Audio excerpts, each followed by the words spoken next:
খচ শব্দত সি মূৰ তুলি চালে।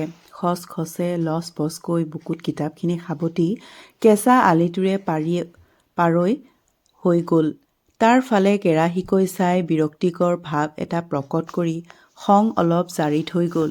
সি গৰুহাল যুঁৱলিৰ পৰা খুলি দি নাতিদূৰৰ গছজোপালৈ লাহে লাহে খোজ ল'লে।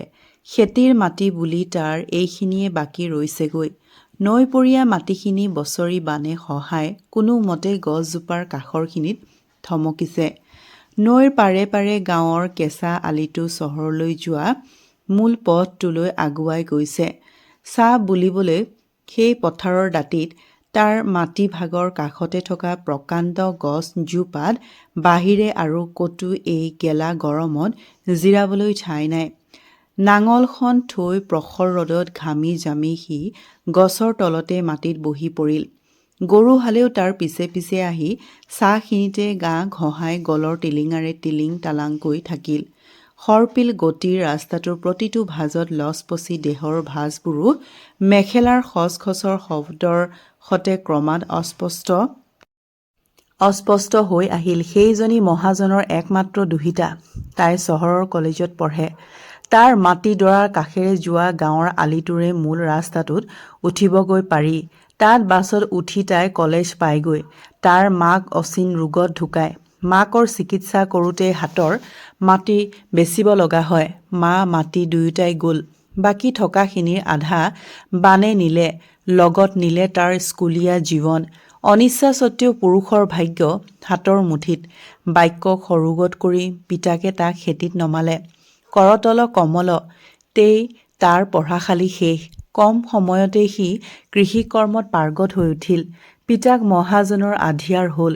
বিধিৰ বিধান পিতাকেও মাকক বিচাৰি গ'লগৈ। সি ঘাট মাউৰা হয় এই আলিটোৰে। তাই নিতৌ কলেজলৈ অহা যোৱা কৰে। কেতিয়াবা সমনীয়াৰ লগত, কেতিয়াবা অকলে, কেতিয়াবা চকুৱে চকুৱে পৰে, যেনেকৈ আজিও পৰিল। তাক দেখিলেই তাই মুখ ঘূৰায়। তাইৰ সেই বৰল ৰঙৰ আচৰণৰ অৰ্থ সি একোৱেই নুবুজে। বোধ হয় বাপেকৰ গোলামৰ গোলামী মস্তকৰ চকু তাই চাব নিবিচাৰে। নিতৌ তাইৰ মেখেলাৰ খচখচ পৰিচিত শব্দত সি মূৰ নোতোলাই হ'ল। তেতিয়া তাই গৰমক গালি পাৰি সেইছোৱা বাট পাৰ হয়। তাৰ হৈ গৰুহালেই চকু তুলি চায়। তাইৰ খং দুগুণেই চৰে। যাৰ যহ অতিক্ৰমি তাই ধুনীয়া হৈ উঠে। তাৰ হাতৰ খেতি তাইতকৈও ধুনীয়া। গাঁৱৰ মানুহে কোৱা কুই কৰে। তাইৰ অহঙত লাগে আৰু খঙৰ প্ৰকোপো বাঢ়ে। সি চফল আৰু সফল খেতিয়ক হৈ উঠে। তাইৰ কলেজীয়া শিক্ষা পৰ্বৰো লেঠা ছিঙাৰ সময় হয়। গাঁৱত চৰ্চা হয় তাইৰ বিয়াৰ জো জা চলিছে। এতিয়াও কেতিয়াবা দুয়োৰে চকুৰ মিলন ঘটে। তাইৰ উষ্মা বাঢ়ি যায়। এদিনাখন তাই সময়তকৈ আগতে কলেজৰ পৰা উভতে। বাৰিষা বতৰ। বহুদিন ধৰি বৰষুণৰ ঘাম নাই। প্ৰচণ্ড গৰমত পৰিছে। ৰঙা মেখেলা চাদৰ পিন্ধা তাইৰ অৱয়ৱটো দূৰৰ পৰাই তাৰ চকুত পৰিল। সি গৰুহাল এৰি গছৰ ছাঁডোখৰতে বহিল। খৰ জোৰেৰে তাই ঘামত জুৰুলি জুপুৰি দি আহি সি জিৰোৱা গছডালৰ কাষ পালে। অৱশ্যে ৰাস্তাত কোনোপধ্যে ছাঁ নপৰে। বেলি মূৰত উঠিছে। সি মূৰ দাঙিলে। গৰমত তাইৰ অৱস্থাই নাই। তাই ৰৈ দিলে। সি বৰ আচৰিত হ'ল। আলিটোত আন কোনো মানুহ দুনুহেই নাই। তাইৰ খং ভাৱটো সি আজি স্পষ্ট ৰূপত দেখা পালে। সি বহাৰ পৰা থিয় হ'ল। তাক অতিকে আচৰিত কৰি আলিটো আৰু পথাৰৰ গছডালৰ মাজৰ দূৰত্বৰ মাজত থকা বোকা পানীখিনি গছকি তাই নামি আহিল তাৰ ফালে। সি প্ৰমাণ গণিলে। তাইৰ কপালত ঘাম, চকুৱে মুখে আগ্নেয়গিৰিৰ ৰূপ। ২-৩ হাত ব্যৱধানত জ্বালামুখী থামিল। সি দুখোজ পিছুৱাই আলিৰ পৰা মানুহে নেদেখাকৈ গছৰ আঁৰ লৈ থিয় হ'ল। খঙত তাইৰ বুকুখন উঠা নমা কৰিব ধৰিলে। তাই মুখ মেলিলে। তই মোৰ ফালে সদায় সদায় কি চাই থাক? যেন আকাশৰ পৰা বিজুলীহে পৰিল। সি নিৰ্বাক নিস্তব্ধ হৈ ৰ'ল। আকৌ বজ্ৰপাত পৰিল। উত্তৰ নিদিয় কিয়? মোক ইমানকৈ কিয় চাই থাক? উত্তৰ দিবলৈ তাৰ কিবা থাকিলেহে। সিটো কোনোদিনে তাইলৈ চাই থকা নাই। সচৰাচৰ চকুত পৰাৰ দৰে সাধাৰণ সেই দৃষ্টি ইমান ডাঙৰ অপৰাধ হ'লনে? এতিয়া যদি তাই চিঞৰ বাখৰ কৰে তাৰ কলিজা ঢিপঢিপাই গ'ল। তাইৰ মাতটো এইবাৰ খং আৱেগত কঁপি উঠিল। নকওঁ কিয়? কি আছে তোৰ মনৰ ভিতৰত? ইমান দিনে তোক চিনিবলৈ মোৰ আৰু বাকী নাই। এতিয়া মোৰ বিয়া হ'ব, তথাপিও তই। বাক্যটো শেষ নহ'ল। চুম্বকে লো আকৰ্ষণ কৰে।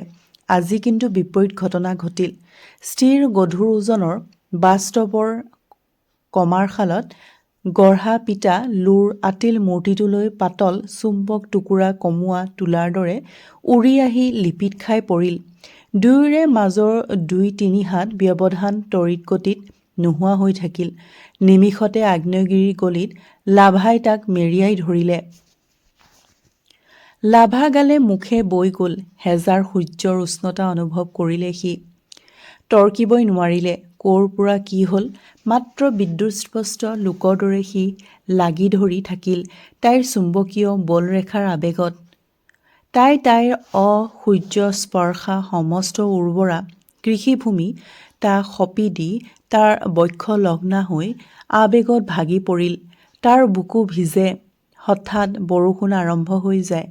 গৰুহালৰ ডিঙিৰ টিলিঙা বাজে যেন মন্দিৰৰ পবিত্ৰ ঘণ্টা। দুয়োৰে দেহা সাত পৰি যায়। গৰুহাল আৰু নাঙলখন সাক্ষী হৈ ৰয়। সি বুজি উঠে তাৰ খেতি এডৰা বাঢ়িল। বন্ধু বান্ধৱীসকল, কাহিনীটো শুনি কেনেকুৱা পালে কমেণ্ট কৰি জনাব আৰু ভাল লাগিলে লাইক এটা কৰি দিব আৰু মোৰ চেনেলটো ছাবস্ক্ৰাইব কৰি দিব। আজিলৈ আহোঁ, ধন্যবাদ।